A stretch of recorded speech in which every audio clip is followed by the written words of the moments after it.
જય શ્રી કૃષ્ણ. રાધે રાધે. મારી YouTube channel Gujarati જીવનધારામાં આપનું હાર્દિક સ્વાગત છે. સાથીઓ, તમે ઘણીવાર લોકોને એવું કહેતા સાંભળ્યા હશે કે ભગવાન આપણને સાથ નથી આપી રહ્યા. પરંતુ શું તમે જાણો છો કે આવું શા માટે થાય છે? ભગવાન શા માટે સાથ નથી આપતા? જ્યારે તમે ઘણા લોકોને કહેતા સાંભળ્યા હશે કે ભગવાન મારી સાથે છે. મિત્રો, ઈશ્વર માત્ર એ લોકોને જ મદદ કરે છે જેમના કર્મો સારા હોય, જેમનો હેતુ સારો હોય અને જેઓ બીજાને ખુશી આપવાનું કામ કરે છે. ધન્નાજીનો જન્મ એક સામાન્ય ખેડૂત પરિવારમાં થયો હતો. તેમના પિતા ખેતી કરતા હતા અને ગાયોનું પાલન કરતા હતા. એક દિવસ ધન્નાજીના પરિવારના કુલગુરુ, જેમનું નામ પંડિત ત્રિલોચન હતું, તેઓ તીર્થયાત્રાએથી પાછા ફર્યા હતા અને થોડા દિવસ માટે ધન્નાજીના ઘરે રોકાયા હતા. પંડિત ત્રિલોચનજી ભગવાન શાલિગ્રામની સેવા કરતા હતા. તેઓ ખૂબ જ ઉત્સાહથી ભગવાન શાલિગ્રામની સેવા કરતા હતા. તેમને ફૂલો અર્પણ કરતા હતા અને ભગવાનને અર્પણ કર્યા પછી જ ભોજન લેતા હતા. બાળક ધન્નાજી પંડિતજીને આ બધું કરતા જોતો હતો. તેને ભગવાનની સેવા ખૂબ જ ગમતી હતી. જ્યારે પંડિતજી ભગવાનની સેવા કરતા હતા ત્યારે ધન્નાજીને ખૂબ જ દિલાસો, સુકૂન મળવા લાગ્યું.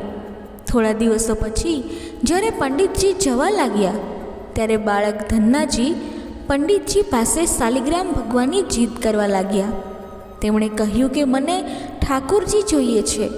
પરંતુ પંડિતજી તેમના ઠાકુરજીને એક નાના બાળકને કેવી રીતે આપી શકે? ધન્નાજીને તેમના માતા પિતાએ ખૂબ સમજાવ્યા, પરંતુ ધન્નાજી માન્યા નહીં.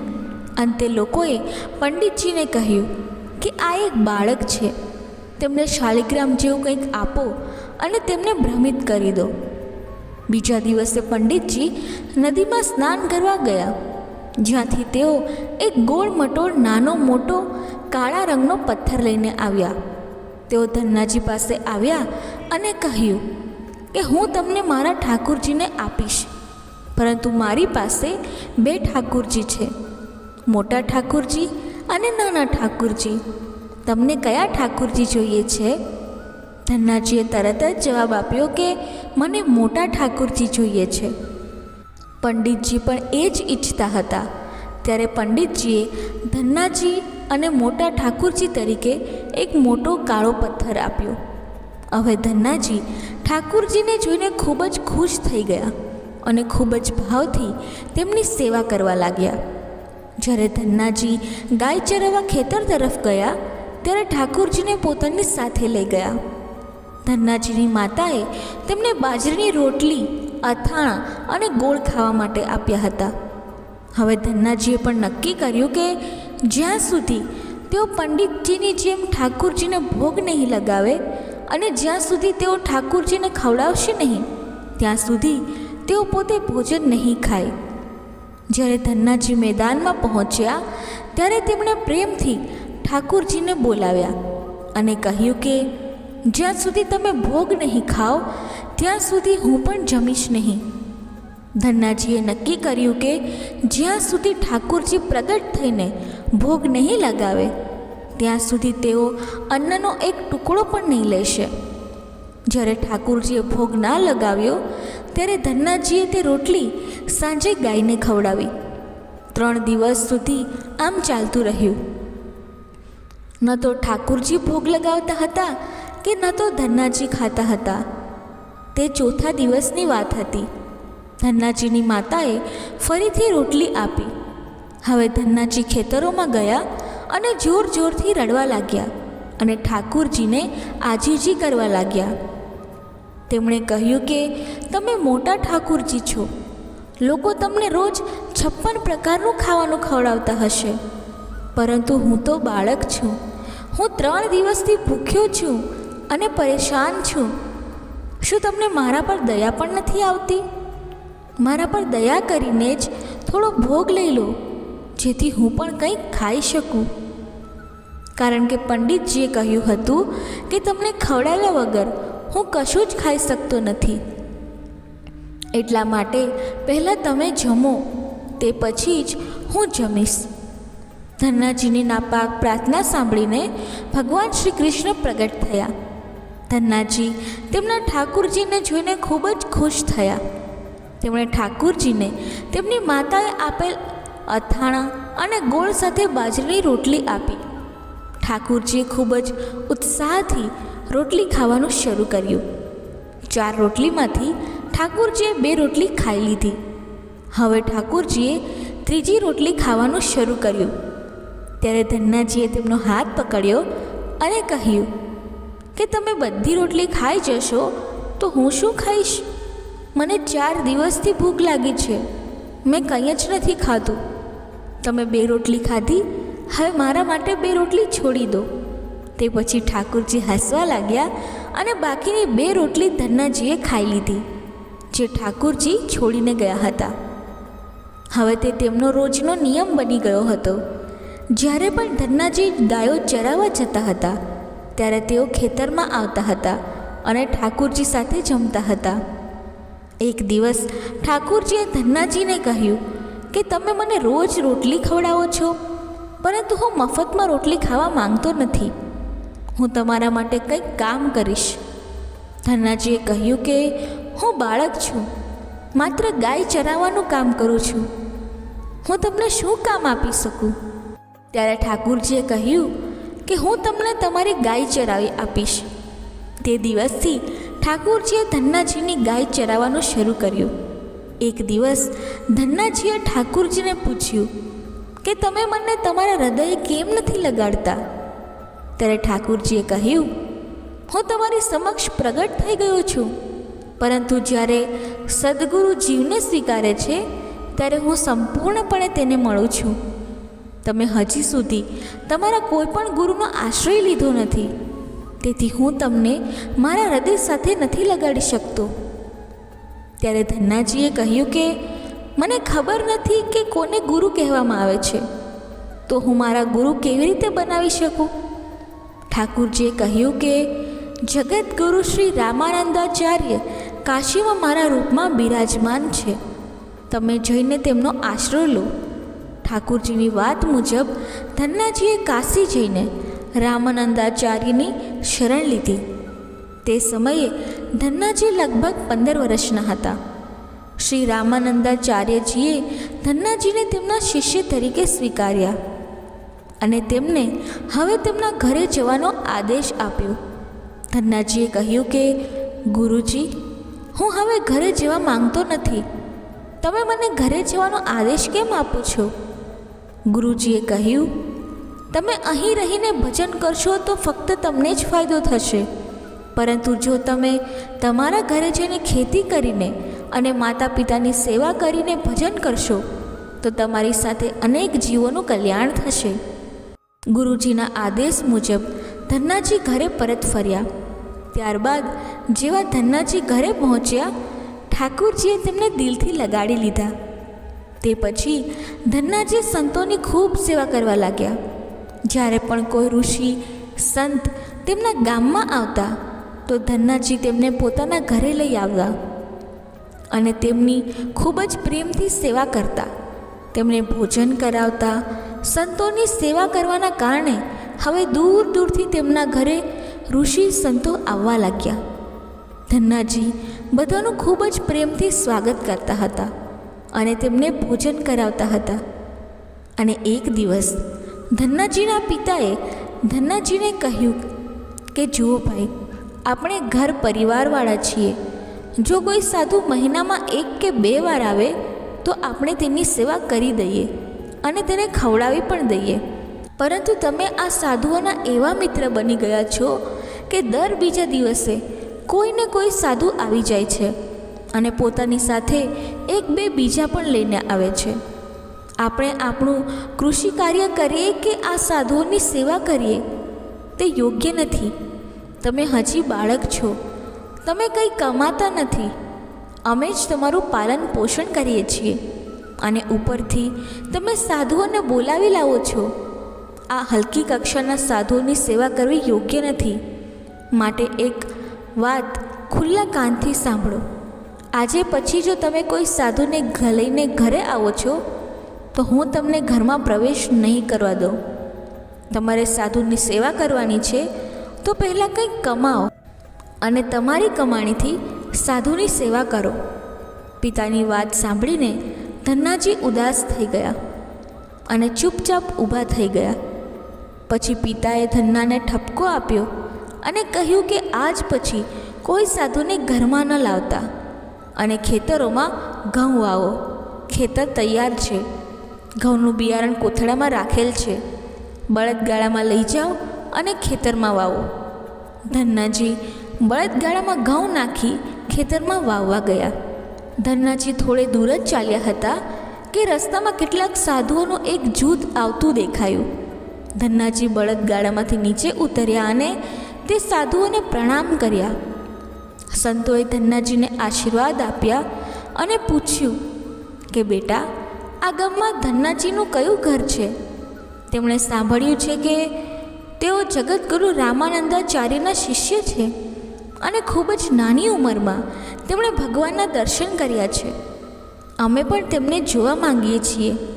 આ સાંભળીને ધન્નાજી સંકોચમાં પડી ગયા અને તેમણે હાથ જોડીને ખૂબ જ નમ્રતાથી કહ્યું, મહારાજ, મને જ લોકો ધન્ના ભગત કહે છે. સંતે કહ્યું, ભગવાન ખૂબ જ દયાળુ છે. જેમને અમે મળવા આવ્યા હતા તે અમને અહીં જ મળી ગયા. ચોક્કસપણે તમે એવા જ ભક્ત છો જેવું અમે તમારા વિશે સાંભળ્યું હતું. તમારામાં ઘણી વિનમ્રતા છે. ચાલો આપણે તમારા ઘરે જઈએ, ત્યાં બેસીને તમારી સાથે ચર્ચા કરીએ અને ખૂબ વાતો કરીએ. ધન્નાજીએ વિચાર્યું કે હવે પિતાજીએ સાધુને ઘરે લાવવાની ના પાડી દીધી છે. જો હું આ સંતોને ખેતરમાં બીજ વાવવાને બદલે ઘરે લઈ જઈશ તો પિતાનો ક્રોધ 7મા આસમાને પહોંચી જશે અને આ સાધુઓને પણ ભગાડી દેશે. પછી ધન્નાજીએ કંઈક વિચાર કર્યો અને કહ્યું, મહારાજ, હમણાં ઘરમાં કોઈ નથી. હું પણ ખેતરો તરફ જઈ રહ્યો છું. તમે પણ મારી સાથે ત્યાં આવો. સંતે કહ્યું, ઠીક છે, અમારે તમને મળવાનું હતું અને જ્યાં પણ તમે અમને લઈ જશો અમે ત્યાં આવીશું. પછી ધન્નાજીએ તે બધાને ખેતરમાં લઈ ગયા. સાધુઓને ખેતરમાં એક ઝાડ નીચે બનેલા ઝૂંપડામાં બેસાડ્યા અને કહ્યું, મહારાજ, તમે અહીં થોડો આરામ કરો. ત્યાં સુધી હું તમારા માટે ખોરાક અને પાણીની વ્યવસ્થા કરું છું. આટલું કહીને ધન્નાજી ત્યાંથી બળદગાડું લઈને ચાલ્યા ગયા. ધન્નાજી બળદગાડું લઈને સીધા જ કરિયાણાની દુકાને પહોંચી ગયા. ત્યાં તેમણે બળદગાડામાં ઘઉંનું જે પણ બીજ વાવવા માટે રાખેલું હતું તે વાણિયાને વેચી દીધું અને તેમાંથી કઠોળ, ચોખા અને જે કંઈ રસોઈની સામગ્રી હોય તે ખરીદી લીધી. ધન્નાજી સામાન લઈને ખેતરે પહોંચ્યા.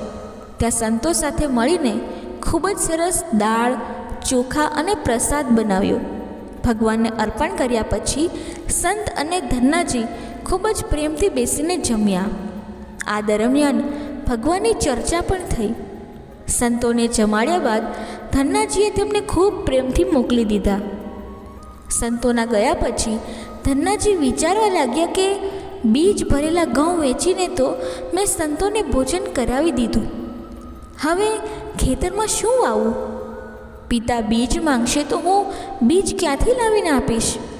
અને ખેતરમાં કશું જ ન ઉગે તો પિતાને હું શું જવાબ આપીશ? આ વિચારીને ધન્નાજીએ કોથળામાં રેતી ભરી અને આસપાસના લોકોને બતાવવા માટે ખેતરમાં રેતીની વાવણી શરૂ કરી. સવારથી સાંજ સુધી ધન્નાજીએ રેતીની બનેલી તમામ બોરીઓ હતી તે રેત ખેતરોમાં છાંટી. આસપાસના ખેડૂતો જોઈ રહ્યા હતા કે ધન્નાજી ખેતરોમાં ઘઉં વાવી રહ્યા છે, પરંતુ તેઓ ખેતરોમાં રેતી વાવતા હતા. રેતની વાવણી કર્યા પછી ધન્નાજી ખૂબ જ પ્રસન્ન મનથી ઘર તરફ ગયા.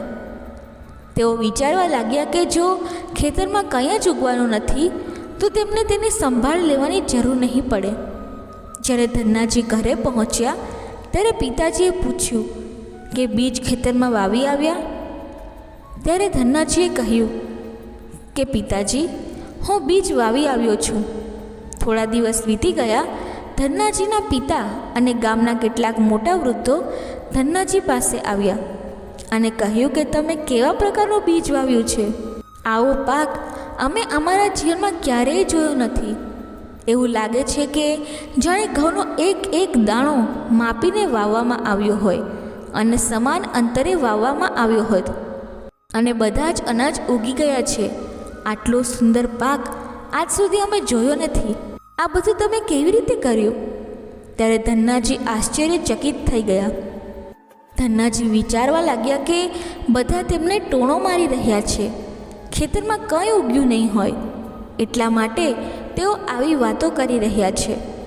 અને પોતે ખેતરમાં ગયા અને જોયું તો તેમને ખૂબ આશ્ચર્ય થયું. તેણે જોયું કે તેણે જે ખેતરમાં રેતી વાવી હતી ત્યાં તેણે પાક ઉગ્યો હતો અને તેણે ક્યારેય આવો સુંદર પાક જોયો ન હતો. પાકને જોઈને ધન્નાજીને ભગવાનની કૃપાનો અહેસાસ થયો અને તેમની આંખોમાંથી આંસુ નીકળી ગયા.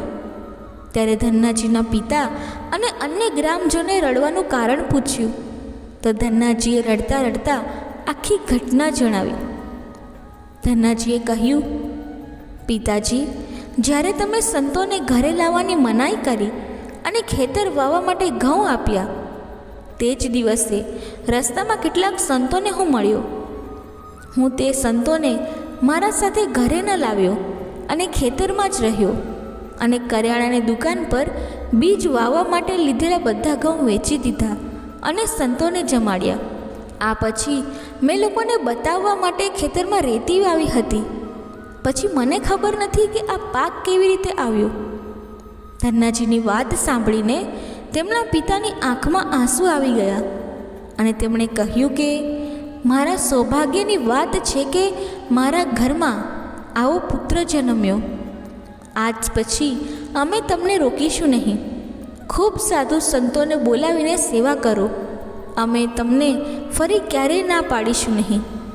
આજથી હું પણ ભગવાનની ભક્તિ કરીશ અને તમારી સાથે સંતોની સેવા પણ કરીશ. આ પછી ધન્નાજી અને તેમના પરિવારે અનેક સંતોની સેવા શરૂ કરી. થોડા સમય પછી ધન્નાજીએ ઉગાડેલા પાકની લણણીનો સમય આવ્યો. તે સમયે એક જ કદના વાવેતરમાંથી 50 ગણા વધુ ઘઉં નીકળ્યા. આ ઘઉં આટલા હતા કે તેને રાખવા માટે કોઈ જગ્યા ન બચી. ગામના તમામ લોકો ધન્નાજીનો પાક જોઈને આશ્ચર્યચકિત થઈ ગયા. હવે ધન્નાજી અને તેમના પરિવારે તેમની ક્ષમતા અનુસાર સંતની સેવા અને ભગવાનની ભક્તિ શરૂ કરી.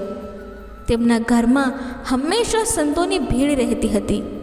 હવે જ્યારે પણ ધન્નાજી ખેતરોમાં પાક વાવે છે ત્યારે દરેક વખતે આ રીતે પાક ઉગવા લાગ્યો. હવે ધન્નાજી તેમના ગામના મોટા ખેડૂત બની ગયા હતા. ગામના તમામ લોકો ધન્નાજીને ચમત્કારિક સંત માનવા લાગ્યા. હવે જે લોકો પાસે તેમના ખેતરોમાં પૂરતો પાક નથી તેઓ તેમની માટીને પણ ચમત્કારિક માનવા લાગ્યા, જેથી તે લોકો ધન્નાજીના ખેતરોની માટી લઈ પોતાના ખેતરમાં છાંટતા, જેથી તેમનો પાક પણ સારો થવા લાગ્યો. ચો તરફ ધન્નાજીનો જય જયકાર થવા લાગ્યો. એક દિવસ ભગવાન ધન્નાજીની પરીક્ષા લેવા માંગતા હતા. ત્યારે ધન્નાજીના ગામમાં દુકાળ પડ્યો. ધન્નાજી એક મોટા ખેડૂત હતા.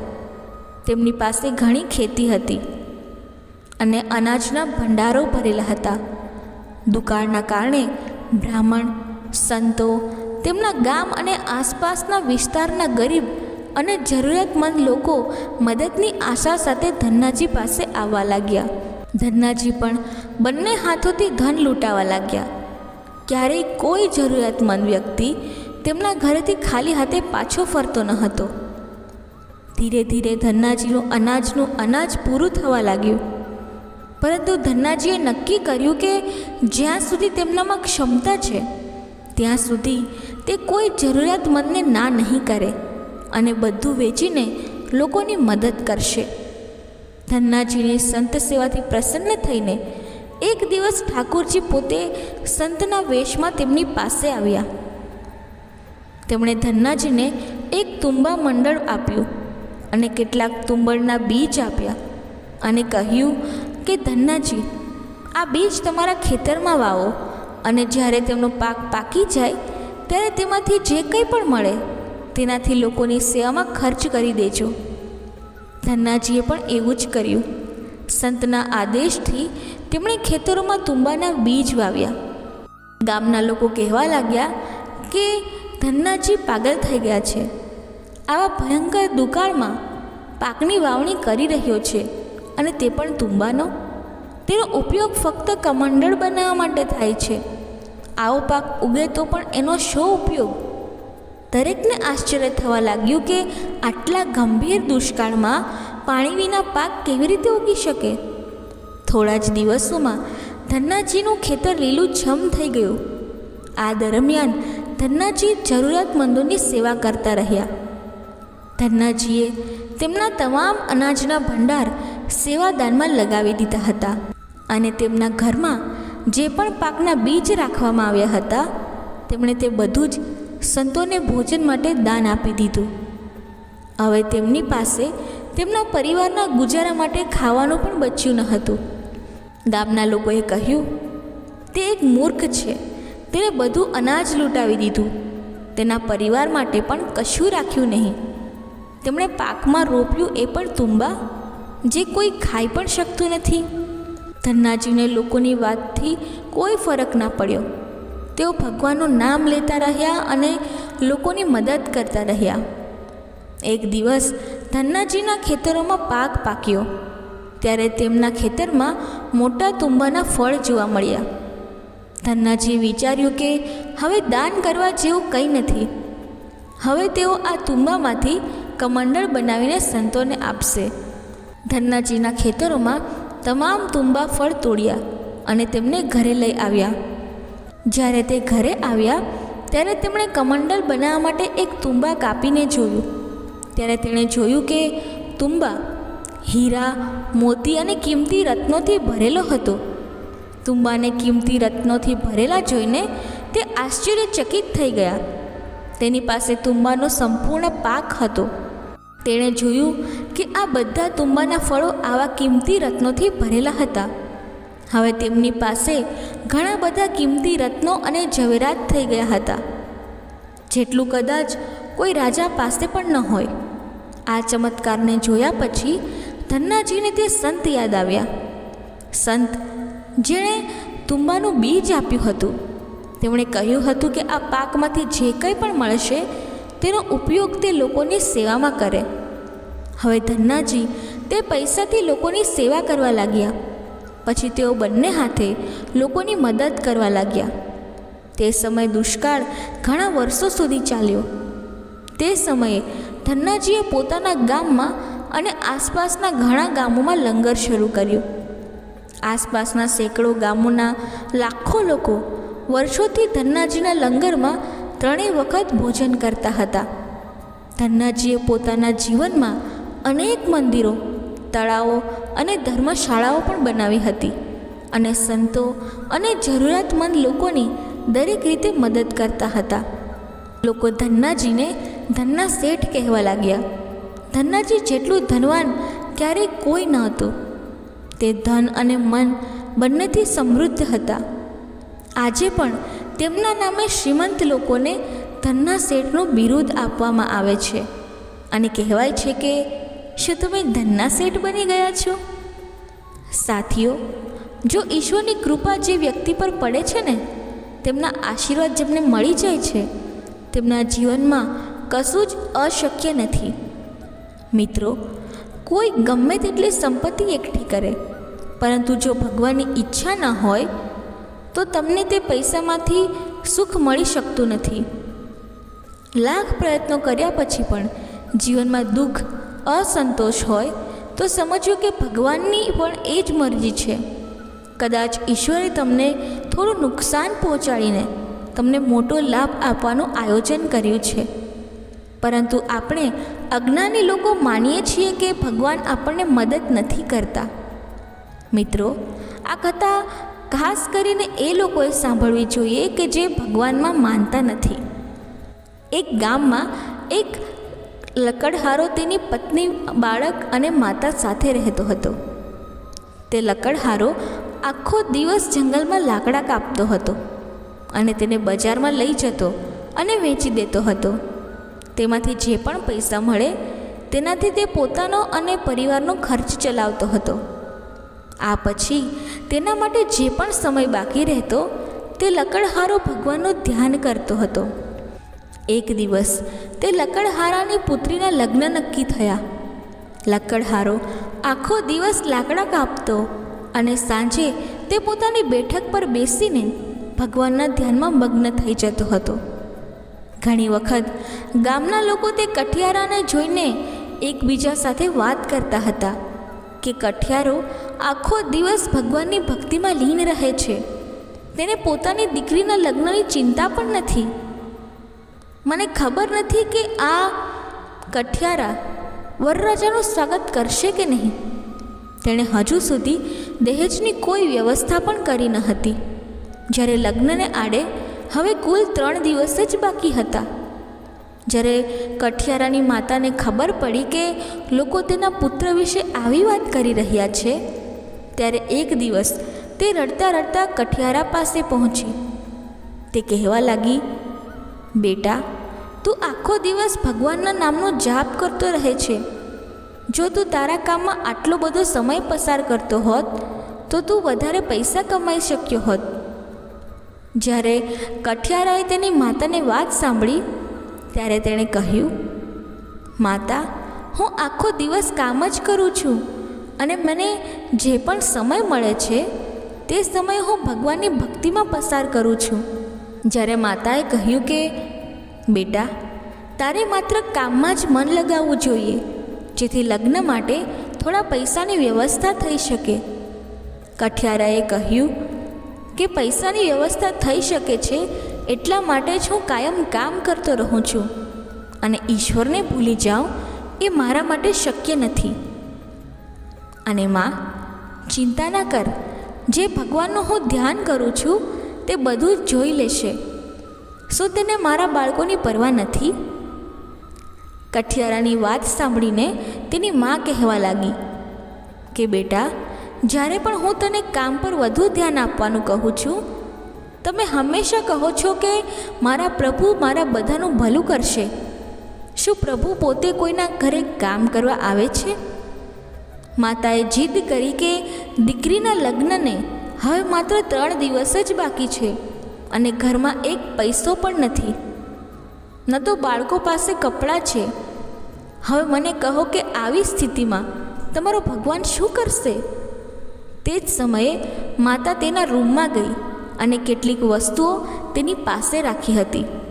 તે જૂનો દાગીના લઈને આવી અને કહ્યું કે મેં આ વસ્તુઓ તમારાથી છુપાવી રાખી હતી, જેથી તમે દાનમાં બધું કોઈ સંતને દાનમાં ન આપી દો. આ બધું હવે હું તમને આપું છું. આ સોના ચાંદીની વસ્તુઓ લઈ લો અને બજારમાં વેચો અને તેમાંથી તમને જે પણ પૈસા મળે તમારા બાળકો માટે અને તમારા માટે નવા કપડાં બનાવો. માતાની વાત સાંભળીને કઠિયારો માતા દ્વારા આપવામાં આવેલા દાગીના સાથે બજાર તરફ રવાના થયો. તે દૂર સુધી ચાલ્યો કે રસ્તામાં તેને એક સાધુ મળ્યા. તેણે કઠિયારાને કહ્યું કે મને કઠિયારાનું ઘર કહો કે જે દરેક રાહદારીની સેવા કરે છે. હું તેને મળવા માંગુ છું. કઠિયારાએ કહ્યું કે મને કહો કે તમને શું જોઈએ છે? સાધુએ કહ્યું કે મારી પાસે કપડાં નથી, એટલે મેં ઈચ્છું છું કે મને થોડા કપડાં મળી જાય. તમે તેનું ઘર કહો જેથી હું તેના ઘરે જઈને તેની પાસેથી કપડાં લઈ આવું. કઠિયારાએ વિચાર્યું કે જો આ સાધુ મારા ઘરે જાય અને ક્યાંક મારી માતા તેને અપમાનજનક શબ્દો કહી દે તો પછી બધું જ ગડબડ થઈ જશે. એટલા માટે તેણે સાધુને કહ્યું, હે ગુરુવર, તમે અહીં થોડીવાર બેસો, હું બજારમાં જઈને તમારા માટે કપડાં લઈ આવું છું. કઠિયારો બજારમાં જઈને તેની માતાએ આપેલી તમામ વસ્તુઓ વેચીને તેમાંથી કપડાં લાવીને તે સંતને આપી દે છે. કઠિયારાએ બધા કપડાં સાધુને આપી દીધા, પરંતુ રસ્તામાં વિચાર કરવા લાગ્યો કે હવે હું ઘરે જઈને મારી માતાને શું જવાબ આપીશ? મારી પાસે એક પૈસો પણ નથી. કઠિયારાએ વિચાર્યું કે હવે તે ઘરે નહીં જાય અને તે ગંગા કિનારે જઈને બેઠો અને ભગવાનનું ધ્યાન કરવા લાગ્યો. તે ભગવાનની ભક્તિમાં લીન થઈ ગયો. તેણે ભગવાન સમક્ષ આજીજી કરવાનું શરૂ કર્યું અને કહેવાનું શરૂ કર્યું કે હે પ્રભુ, મેં મારું આખું જીવન તમારા વિશ્વાસ પર ટક્યું છે અને મેં હંમેશા લોકોને કહ્યું છે કે ભગવાનમાં ભરોસો રાખો. જે ભગવાન પર ભરોસો રાખે છે, ભગવાન તેના બધા કામ કરે છે. પરંતુ આજે મારી દીકરીના લગ્ન છે. મહેરબાની કરીને મારા કામમાં મદદ કરો. તે સવારનો સમય હતો. કઠિયારાની માતા ખૂબ જ ચિંતિત હતી. એક તરફ સંબંધીઓ આવવા લાગ્યા હતા અને બીજી તરફ માતા તેના પુત્રની રાહ જોઈ રહી હતી. પછી તેને એક અવાજ સંભળાયો, માતા, દરવાજો ખોલો. ખુશીથી દોડતી તેની માતા બહાર ગઈ ત્યારે જોયું કે લગ્ન માટે ઘણી બધી વસ્તુઓ સાથે બળદગાડામાં તેમની સામે તેમનો પુત્ર કઠિયારો ઊભો છે. તેને જોઈને માતા આશ્ચર્યમાં પડી ગઈ અને પૂછવા લાગી કે આ બધી વસ્તુઓ તમે ક્યાંથી લાવ્યા છો? કઠિયારાએ કહ્યું કે માં, તમે જે વસ્તુઓ આપી હતી તેને વેચીને હું લાવ્યો છું. જ્યારે એક શ્રીમંત વ્યક્તિએ મને પૂછ્યું ત્યારે મેં તેને મારી પુત્રીના લગ્ન વિશે બધું કહ્યું. પછી તેણે તેને ખૂબ જ મોંઘા ભાવે ખરીદ્યો અને તે પૈસાથી મેં બાળકો માટે ઘણા સારા કપડાં ખરીદ્યા છે. દીકરાની વાત સાંભળીને માં આશ્ચર્યમાં પડી ગઈ અને વિચારવા લાગી કે મારો દીકરો બાદશાહો જેવા કપડાં ક્યાંથી લાવ્યો? તેણે કોઈની પાસેથી વ્યાજ લીધું હશે. તેમણે કઠિયારાને કહ્યું કે આપણે આખી જિંદગી લાકડાનું જ કામ કર્યું છે. આજ સુધી આપણે આટલા પૈસા કમાયા નથી. ફક્ત આટલી વસ્તુઓ વેચીને જ તમને આટલા પૈસા કેવી રીતે મળ્યા? માતાની વાત સાંભળીને કઠિયારો કહેવા લાગ્યો, માં, જરા પણ શંકા ન કર. તે મને જે વસ્તુઓ આપી હતી તે ખૂબ મોંઘા ભાવે વેચાઈ ગઈ છે. મારા પર વિશ્વાસ કરો. આટલું કહ્યા પછી કઠિયારાએ બધી વસ્તુઓ તેના ઘરે રાખી દીધી. થોડા સમય પછી વરરાજાની જાન આવતાની સાથે જ તેમનું સ્વાગત ખૂબ જ શાહી શૈલીથી કરવામાં આવ્યું હતું. તેમને કોઈ પણ પ્રકારની અછત થવા દેવામાં આવી ન હતી.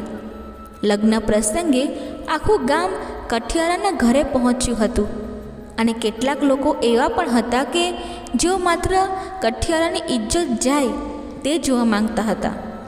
પરંતુ જ્યારે સંબંધીઓ અને ગામ લોકોએ શાહી લગ્ન જોયા ત્યારે તેઓ આશ્ચર્યચકિત થઈ ગયા અને અંદરો અંદર વાત કરવા લાગ્યા કે આજ સુધી આપણે આવા લગ્ન ક્યારેય જોયા નથી, જેમાં દહેજનું આટલું દાન આપવામાં આવ્યું છે અને આટલી બધી મીઠાઈઓ અને વાનગીઓ બનાવવામાં આવી છે. કઠિયારાએ કમાલ કરી છે. દરેક જણ તેના વખાણ કરવા લાગ્યા. લગ્ન સમયે જ્યારે જાનૈયાઓને ભોજન પીરસવામાં આવ્યું હતું ત્યારે કઠિયારો તેમના ખોટા વાસણો જાતે ઉપાડવાનું શરૂ કર્યું અને તેને એક જગ્યાએ રાખી રહ્યો હતો.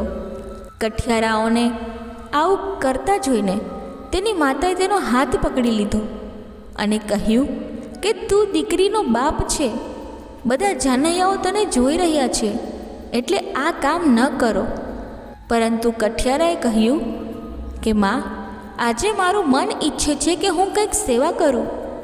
પછી તેની માતાએ કહ્યું કે બેટા, તું કેવી વાતો કરી રહ્યો છે? મને તારા સ્વભાવમાં થોડો બદલાવ દેખાય છે. સાંજે તેણે દીકરીને વિદાય પણ આપી. આ રીતે જ્યારે બધા કામથી સમય મળ્યો ત્યારે તે પોતાની જગ્યા પર જઈને બેસી ગયો. પછી માએ આવીને પૂછ્યું, બેટા, સાચું કે આટલો બધો ખર્ચ કેવી રીતે કર્યો? આટલા બધા મોંઘા કપડાં, આટલું સરસ ખાવાનું, તે આવી અદ્ભુત વ્યવસ્થા કેવી રીતે કરી? આ બધું જોઈને અમારા બધા પડોશીઓ અને સંબંધીઓને આશ્ચર્ય થયું. કઠિયારાએ કહ્યું કે માં, હું હવે ખૂબ થાકી ગયો છું. સવાર થતાં જ હું તમને બધું કહીશ. માતા આખી રાત વિચારતી રહી અને ચિંતિત હતી કે તેનો પુત્ર બદલાયેલો લાગે છે. પહેલાં તો તેણે ક્યારેય મારાથી કશું છુપાવ્યું ન હતું કે ન તો મેં ક્યારેય તેની પાસે આટલા પૈસા જોયા હતા, અને અચાનક જ મારો દીકરો આજે આટલો શ્રીમંત કેવી રીતે બની ગયો. જ્યારે દિવસ નીકળ્યો ત્યારે માતા દીકરાના રૂમમાં ગઈ અને ત્યાં દીકરાને ન મળ્યો એટલે તે તેને શોધવા લાગી, પરંતુ કઠિયારાનો કોઈ જગ્યાએ પતો ન હતો. તેથી માતાએ સગા સંબંધીને તેના પુત્ર વિશે પૂછ્યું. ત્યારે તે કહેવા લાગ્યા કે તમે રાત્રે તમારા પુત્ર સાથે દલીલ કરતા હતા, તેથી કદાચ તે ક્યાંક ગુસ્સે થઈ ગયા હશે અને ક્યાંક પોતાનું ઘર છોડીને જતા રહ્યા હશે. માતાને યાદ આવ્યું કે જ્યારે તેનો પુત્ર ગુસ્સે થાય છે ત્યારે તે ગંગા નદીના કાંઠે જતો રહે છે. માં દોડી દોડી ગંગા નદીના કિનારે જાય છે. જ્યારે તે જુએ છે કે તેનો પુત્ર માથું ઝુકાવીને શાંતિથી બેઠો છે, માએ જોર જોરથી હલાવીને કહ્યું કે બેટા, તું તારી દીકરીનો આટલી અદ્ભુત રીતે પરણાવી છે અને હવે તું મારી નાનકડી વાતથી ગુસ્સે થઈને ઘરની બહાર આવી ગયો. આખરે તો હું તારી માં જ છું. મારા મનમાં કોઈ દ્વિધા હોય તો તને પૂછવાનો પણ મને કોઈ અધિકાર નથી. બધા સગા વહાલા પાડોશીઓ અને તારા મિત્રો તારા આટલા બધા વખાણ કરે છે. તેઓ વાત કરી રહ્યા છે કે પેલા કઠિયારાની દીકરીના લગ્ન જોવા લાયક હતા અને આખા ગામમાં તમારી પ્રશંસા થઈ રહી છે, અને મારી નજીવી વાત પર ગુસ્સો કર્યા પછી તમે અહીં આવીને બેઠા છો. આવી વાતો સાંભળીને કઠિયારાને આશ્ચર્ય થયું. તે તરત જ ઊભો થયો અને પૂછવા લાગ્યો, માં, મેં મારી જાતને ધિક્કારતો રહ્યો અને હું 3 દિવસથી ઘરે ગયો નથી અને હું અહીં બેસીને ધ્યાન કરી રહ્યો હતો. મને સમજાતું નથી કે મારી દીકરીના લગ્ન કેવી રીતે થયા. માતા પણ આશ્ચર્યમાં પડી ગઈ અને કહ્યું, બેટા, તે આખું લગ્ન તારી હાજરીમાં જ કર્યું છે. તમે પોતે બળદગાડામાં બધો સામાન લાવ્યા હતા. તમે તમારા હાથે તમારી દીકરીનું કન્યાદાન કર્યું છે. તો પછી હવે તું આવી વિચિત્ર વાતો કેમ કરે છે? માતાએ કહ્યું, બેટા, જો તું મારા પર ગુસ્સે છે તો પહેલાં ઘરે ચાલ, પછી હું તમારી સાથે બધી વાત કરીશ. આ રીતે કઠિયારાએ માની વાત માનીને અને પોતાના ઘર તરફ ચાલ્યો. કેટલાક લોકો રસ્તામાં તેની પ્રશંસા કરી રહ્યા હતા કે આજ સુધી કોઈએ આવા લગ્ન જોયા નથી. ન તો કોઈએ આટલું બધું કન્યાદાન આપ્યું કે ન તો કોઈએ આટલી બધી મીઠાઈઓ અને વાનગીઓ બનાવી. કઠિયારો વિચારી રહ્યો હતો કે શું તેઓ મારી મજાક ઉડાવે છે. જેવો તે ઘરે પહોંચ્યો તેનું દ્રશ્ય જોઈને તે એકદમ આશ્ચર્યચકિત થઈ ગયો. તેનું આખું ઘર ચમકી રહ્યું હતું. કઠિયારો વિચારવા લાગ્યો કે જ્યારે હું 3 દિવસ સુધી ઘરે ન આવ્યો તો પછી મારી ગેરહાજરીમાં આ મુજબ ઘરમાં કોણ હતું જે મારું જ રૂપ ધારણ કરીને બધા કામ કરીને જતા રહ્યા. કઠિયારાએ માતાને કહ્યું કે માં, મારા પર વિશ્વાસ કરો, હું 3 દિવસથી ઘરે આવ્યો નથી.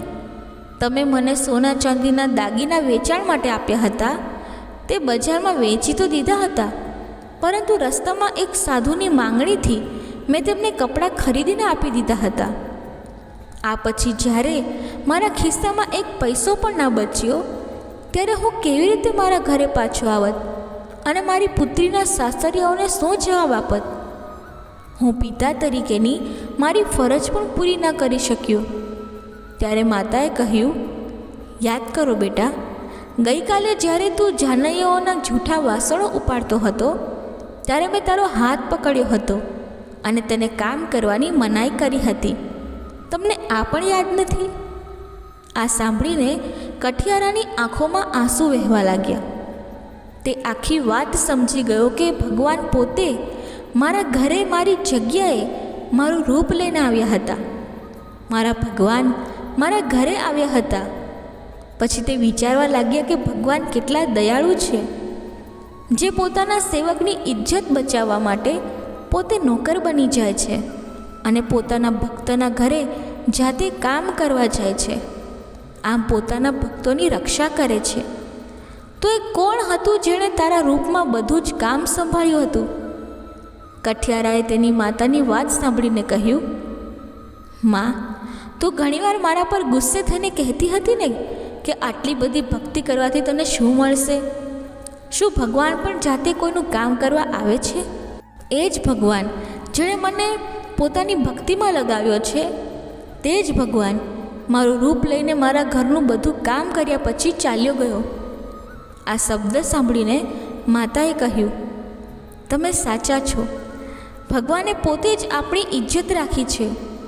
એમ કહીને માતાની આંખમાંથી પણ આંસુ વહેવા લાગ્યા.